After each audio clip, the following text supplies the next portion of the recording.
Before the turn of the year, there was a lot of fear about 2023. Many experts predicted that within a year, we would witness one of the worst recessions in history. Surprisingly, things are not looking so bad so far, especially when you look at the charts in January of this year. It seems the markets are rebounding. Can we trust this rally? What changed the market, and is this time to invest? These are just some of the many questions this video would answer. If you are new to this channel, hit the subscribe button. We deliver quality finance videos worth watching. Now let's get into today's topic. The current market situation is looking good, unlike the gloom and doom predicted previously. Before we celebrate and pull out our wallets, it's important to understand what caused the rally. Well, to understand this, you also have to understand what caused the market to crash. It all hinges on the fiscal policies of the central bank of each country.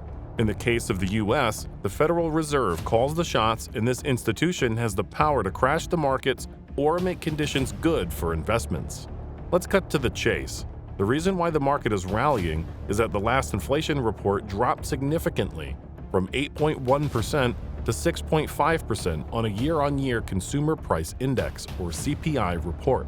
It seems, with the massive drop in inflation, we can expect the Federal Reserve to also start easing on their interest rate hike. The important question we should be asking is, can we count on the Fed slowing down on quantitative tightening? An investment expert and renowned shorts trader Gareth Soloway does not think this is the time to invest.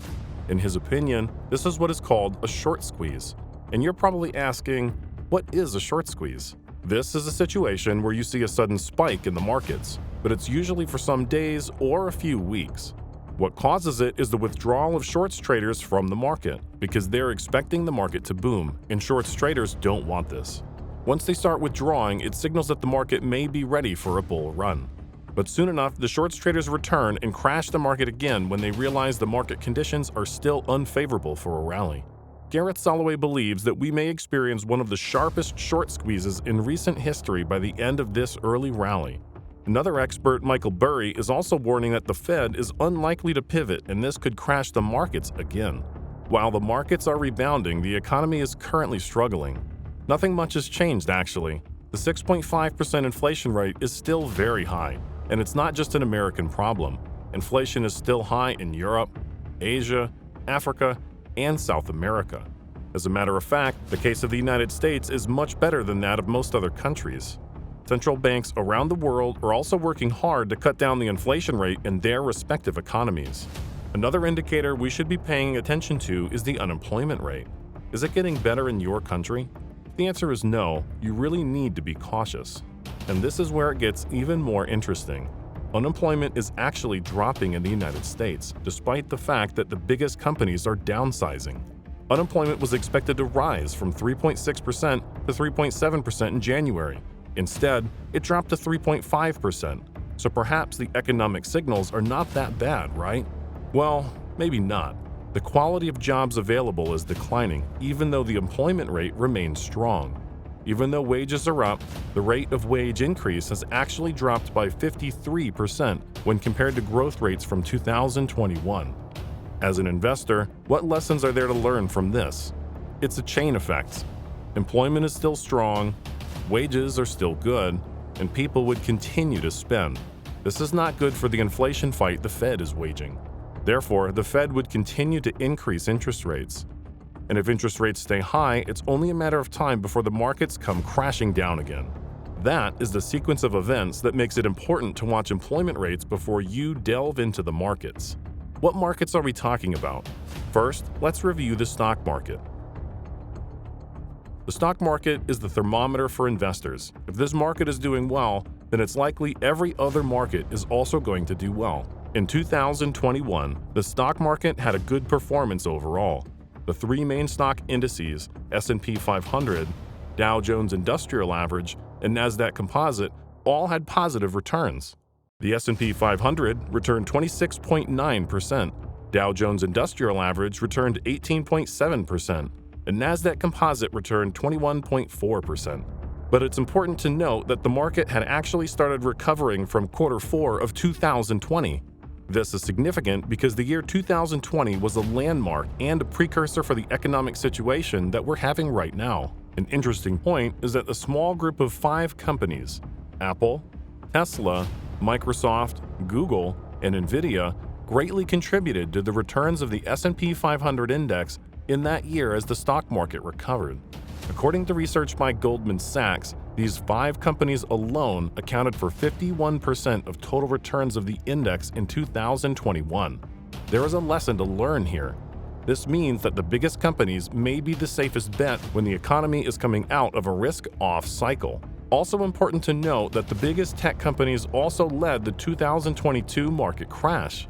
With Facebook crashing as much as 70% in 2022, Google lost about 34%, Tesla 65%, and Microsoft shaved about 22%.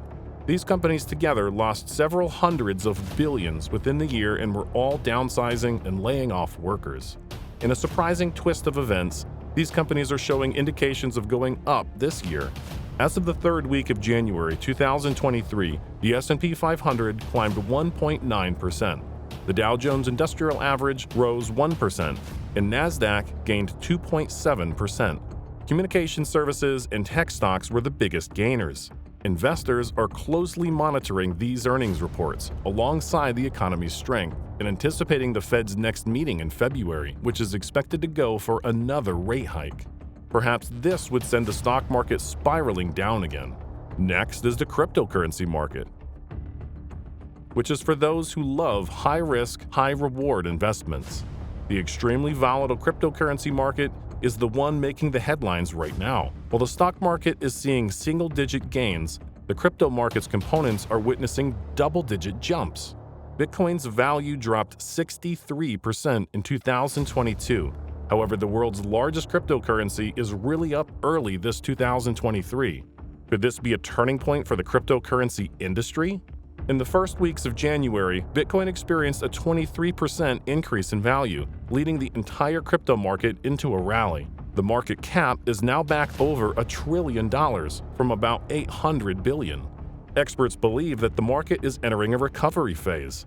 The recent increase in Bitcoin's value is a positive change compared to the past 6 months, but many institutional investors are still observing the market before making investments.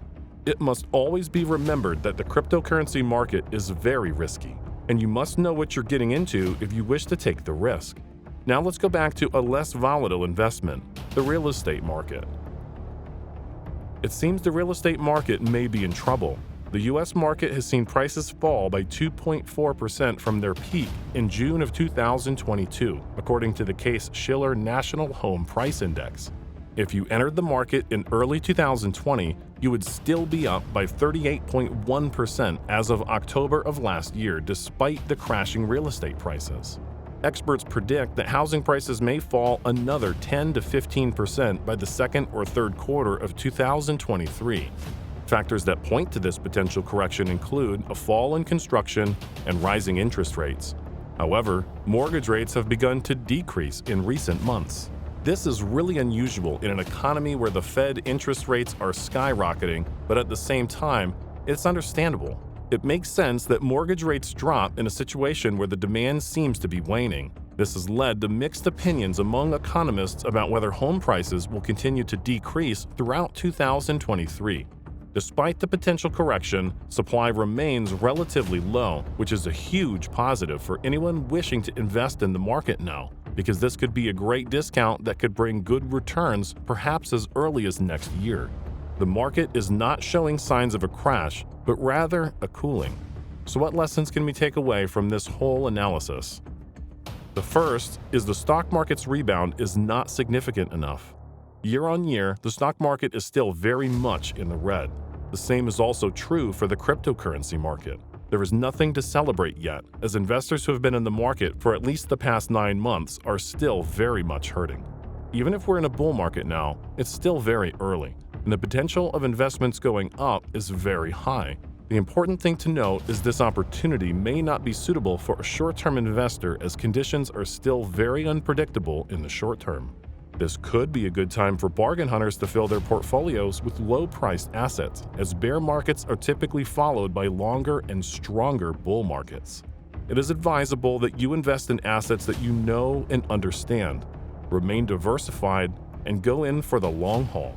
This way, you would not be forced to panic and sell if the markets suffer a downturn later this year. If you're not a risk taker and scared about market losses, it may be a good idea to invest in lower-risk assets such as U.S. savings bonds, certificates of deposit, Treasury inflation-protected securities, or even go for gold, which has remained a good hedge even in 2022 when assets slip. Whatever you do, avoid pressure and you're likely to be fine in the long run.